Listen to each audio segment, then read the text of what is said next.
একই। যেখানে মাইক্রোসফটে আমরা সাধারণত ব্যবহার করি লেখালেখির কাজে এবং পাওয়ার পয়েন্ট আমরা ব্যবহার করি কোনো একটা কোম্পানির, দেখা গেল কোম্পানির কি একটা পণ্য আছে, সেই পণ্যের গুণাগুণ বা পণ্যের মানগত গুণগত মান কিভাবে তৈরি হয়, কোথায় যায়, বিক্রি হয়, কিভাবে উৎপাদন হয় বা কিভাবে কি করা যায়, এরকম একটা পণ্য আমরা যদি উপস্থাপন করতে চাই এই প্রেজেন্টেশনটা, তাহলে আমরা এখান থেকে স্লাইড তৈরি করে পাওয়ার পয়েন্টের মাধ্যমে স্লাইড তৈরি করে আমরা এটা সুন্দরভাবে উপস্থাপন করতে পারি। আমরা কোনো একটা প্রতিষ্ঠান তৈরি বা কোনো একটা বিষয় ভিত্তিক যদি কাউকে বা কোথাও আমরা একটা সম্মেলনে বা কোথাও একটা ক্লাসে আমরা প্রেজেন্টেশন করতে চাই, কোনো মিটিংয়ে যদি আমরা প্রেজেন্টেশন করতে চাই, তাহলে মাইক্রোসফট পাওয়ার পয়েন্টের মাধ্যমে আমরা এইটাকে সুন্দর করে মডিফাই করে প্রেজেন্টেশন করতে পারি। তো আমরা এই পাওয়ার পয়েন্টের কাজ নিয়ে আজকে আমরা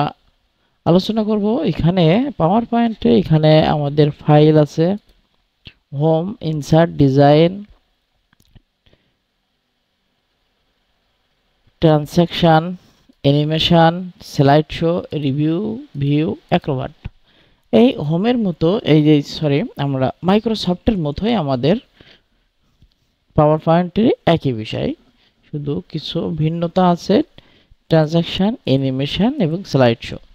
তো আমরা যদি প্রথম থেকে শুরু করি, আমরা যদি ফাইলে যাই, ফাইলে গিয়ে যদি নিউ এর মধ্যে যাই, তাহলে আমরা এখান থেকে অনেকগুলা পেজ পাবো ডিজাইনের।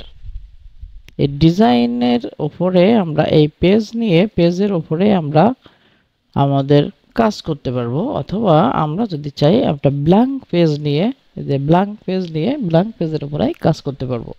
আমরা একটা প্রথমেই ব্ল্যাঙ্ক পেজ নিলাম। ব্ল্যাঙ্ক পেজ নেওয়ার পরে এতে আমরা পাওয়ার পয়েন্টের প্রেজেন্টেশনের কাজ শুরু করব এখান থেকে। তো আমরা প্রথমে হোম নিয়ে আলোচনা করব। তো হোমের মাধ্যমে আমি দেখা গেল যে একটা স্লাইড নিলাম, এখানে উপরে একটা আছে ক্লিক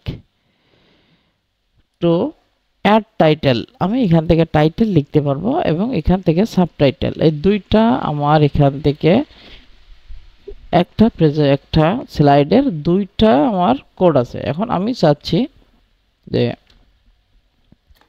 এই উপরেরটা যেটা আছে এটাকে যদি ছোট করতে চাই, তাহলে আমি এটা ছোট করতে পারবো, আবার এটা যদি বড় করতে চাই এটা বড় করতে পারবো। তো এখান থেকে আমি যদি এখান থেকে লিখে, যেরকম এখান থেকে আমি লিখলাম বাংলাদেশ,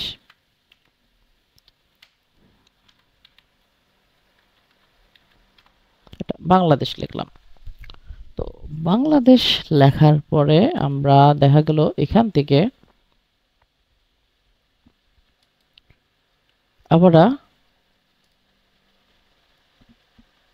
এই বাংলাদেশটাকে আমরা যদি এখান থেকে চাই, দেখেন এখানে প্যারাগ্রাফ এই এক সাইডে নিয়ে যেতে পারবো, মাঝখানে বা এই সাইডে আমরা যেখানে মন চাবে সেখানে নিয়ে যেতে পারবো। আবার যদি এখান থেকে দেখা গেল আমি মাঝখানে দিলাম, মাঝখানে দেওয়ার পরে এই লেখাটাকে আমি যদি চাই বড় করতে, তাহলে এখান থেকে আমি এই যে মাইক্রোসফটের মতোই একইভাবে, মাইক্রোসফট ওয়ার্ডের মতো একইভাবে এখানে চাপ দিলে দুই দুই করে বড় হবে। আমরা এখান থেকে এক চান্সে আমরা বড় করতে পারবো, এখান থেকে বোল্ড করতে পারবো, ইটালিক করতে পারবো, আন্ডারলাইন দিতে পারবো, ওই এবিসি একটা স্ট্রাইক থ্রো এটাও দিতে পারবো। আমাদের যেটা ইচ্ছা, যেভাবে আমরা ওখান থেকে কাজ করে আইছি মাইক্রোসফট, ঠিক একই আমাদের কাজের সিস্টেমও পাওয়ার পয়েন্টে একই। তো এটাকে যদি আমি চাই বাংলাদেশটাকে একটু কালার করতে, তাহলে এখানে যাব, এই যে ফন্ট কালার, এখানে যাওয়ার পরে যেটা আমার ইচ্ছা আমি সেই কালারটা এখান থেকে দিতে পারবো। এখন আমি যদি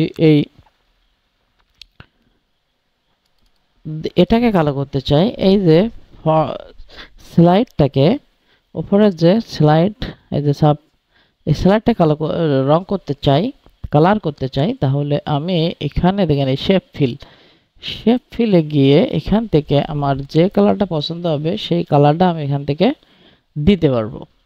আমরা এখানে শেপ আউটলাইন, এখান থেকে আমি আবার এখান থেকে আউটলাইনও দিতে পারবো। শেপ ইফেক্ট, আমি যদি এই শেপটাকে ইফেক্ট দিতে চাই তাহলে এখান থেকে আমি যে কোনো ইফেক্ট আমি এখান থেকে দিতে পারবো। আমার এটা যদি পছন্দ হয় এটা দিলাম, এটা দিলাম, আমার যদি পছন্দ না হয় এটা দিলাম, এটা দিলাম, বা এখান থেকে আমার যে কোনো ইচ্ছা যে কোনোটা আমি এখান থেকে দিতে পারবো। লিখলাম, লিখে এটাকে আমি কালার করলাম, এখান থেকে চাইলাম গে একটু কালার করে দিলাম, এটাকে একটু বড় করতে চাচ্ছি, এখানে যদি আমি ডাবল করতে চাই এটা বড় হবে। এখন এটা আমি এই স্লাইডটা আমি এখান থেকে চাচ্ছি কালার করতে, একইভাবে শেপ ফিলে যাব, শেপ ফিলে গিয়ে এখান থেকে লাল দিলাম, লাল দেওয়ার পরে এখান থেকে শেপ আউটলাইন, এখানে দেখা গেল একটা আউটলাইন দিলাম আমরা, আউটলাইনটা আমরা চাচ্ছি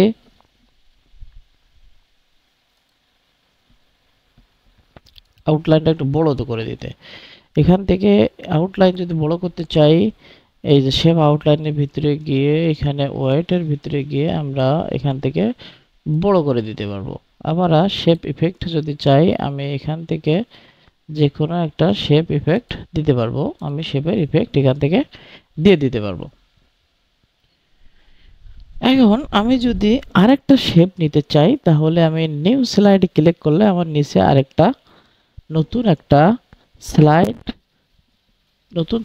চলে আসবে। এখন আমি যদি অন্য কোনো ডিজাইনে নিতে চাই, আমি দেখলো এই ডিজাইনটা আমার পছন্দ না, তো আমি অন্য কোনো ডিজাইনের একটা স্লাইড নিতে চাই, তাহলে আমি এখানের এই যে নিউ স্লাইডের নিচে ক্লিক করার পরে যেটা আমার পছন্দ হয় ঠিক সেটাই আমি ক্লিক করলে সেই স্লাইডটা আমার এখানে চলে আসবে, সেরকম একটা স্লাইড চলে আসবে। তো আমি চাচ্ছি যে না, আমি আরেকটা স্লাইড নিলাম, স্লাইড নেওয়ার পরে আমি চাচ্ছি যে আমার এরকম স্লাইড পছন্দ না, আমি নিজের মতো করে একটা স্লাইড তৈরি করতে চাই, একটা বক্স নিয়ে আঁকতে চাই। তো আমি এখান থেকে এগুলো ধরে ডিলিট করে দিলাম, এই যে এটাকে ক্লিক করে ডিলিট স্পেস করলাম, আমারটা চলে গেল। আবার এখানে ক্লিক করলাম মাউস দিয়ে করে ডিলিট ক্লিক করলাম, ডিলিট কিবোর্ড থেকে ডিলিট করলে এটা চলে গেল। এখন আমি 2 নাম্বার স্লাইডে আমি নিজের মতো করে কিছু শেপ নেব। তো শেপ নেওয়ার জন্য এখান থেকে হোমের এখান থেকে এই যে এখানে গেলাম, গিয়ে এখান থেকে আমি এই যে একটা শেপ নিলাম, নিয়ে এখান থেকে আরেকটা শেপ নিলাম, শেপ নেওয়ার পরে এখান থেকে এটাকে দিলাম,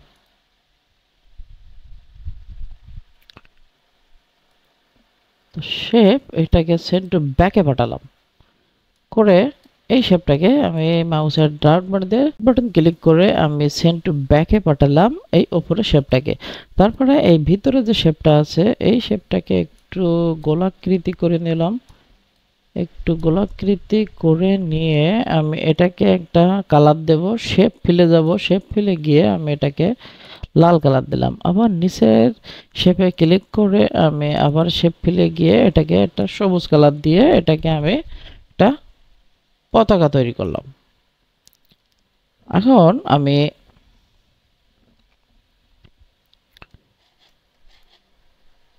তৃতীয় নাম্বার শেপে গেলাম, তৃতীয় নাম্বার শেপে গিয়ে এটা একটা ব্ল্যাঙ্ক শেপ, এই শেপটা আমি এখান থেকে ডিলিট করে দেব। এই শেপটা ডিলিট করার জন্য আমি এখান থেকে কিবোর্ড থেকে ডিলিট চাপলাম, চাপলে এটা ডিলিট হয়ে গেল। এখন আমার এখান থেকে 3 নম্বর যে শেপ আছে এই শেপে আমি কিছু লিখলাম, এখান থেকে লিখলাম সাতক্ষীরা, এস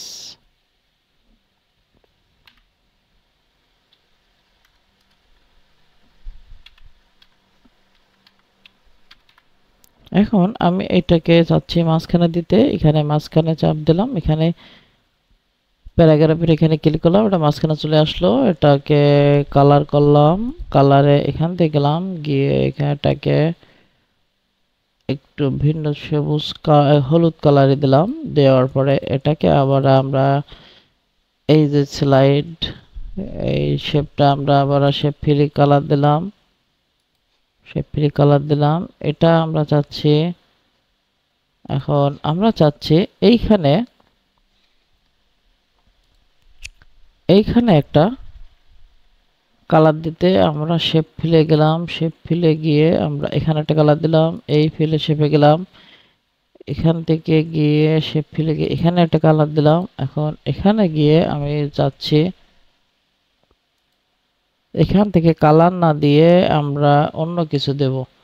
আমরা চাচ্ছি এইখানে একটা পিকচার দিতে। তো আমরা এখানে পিকচার দিতে গেলে শেপ ফিলে যাব, শেপ ফিলে গিয়ে এখান থেকে পিকচারে ক্লিক করার পরে এখান থেকে ওয়ার্ক অফলাইনে গিয়ে এখান থেকে আমাদের যে লোগো আছে লোগোটা ক্লিক করলাম।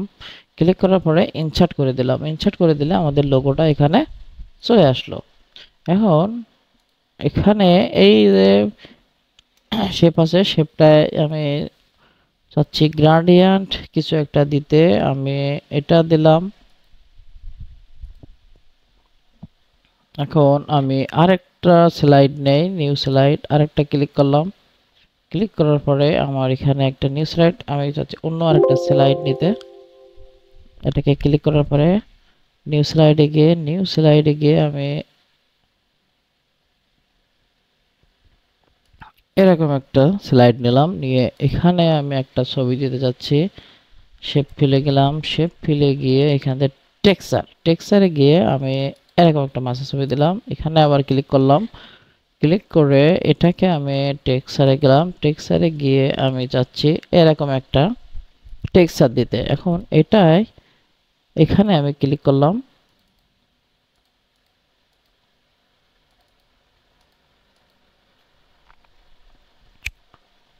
এখানে ক্লিক করে এখান থেকে ইনসার্ট করে দিয়ে এই ছবিটা আমি আবার এখান থেকে দিয়ে দিলাম। এখন আমি চাচ্ছি এই 1 আর 2 এর মাঝখানে আমার প্রয়োজন হলো যে 1 আর 2 এর মাঝখানে আমার একটা নতুন স্লাইডের প্রয়োজন হচ্ছে, যে আমার একটা প্রেজেন্টেশন বাকি আছে বা একটা তথ্য বাকি আছে যেটা 1 আর 2 এর মাঝখানে দিলে বেটার হবে। তো আমি একে ক্লিক করার পরে এখান থেকে আমি নিউ স্লাইডে যদি আবার ক্লিক করি তাহলে 1 আর 2 এর মাঝখানে আমার একটা নতুন করে একটা স্লাইড তৈরি হয়ে যাবে। এখন এই একইভাবে আমি যদি 3 আর 4 এর মাঝখানে যদি আরেকটা 3 নম্বরে বা 4 নম্বরে একটা স্লাইড নিতে চাই তাহলে আমি 3 নম্বরে ক্লিক করব, করে নিউ স্লাইড ক্লিক করলে আমার এখান থেকে আমি আরেকটা স্লাইড 4 নম্বরে আরেকটা স্লাইড নিতে পারবো।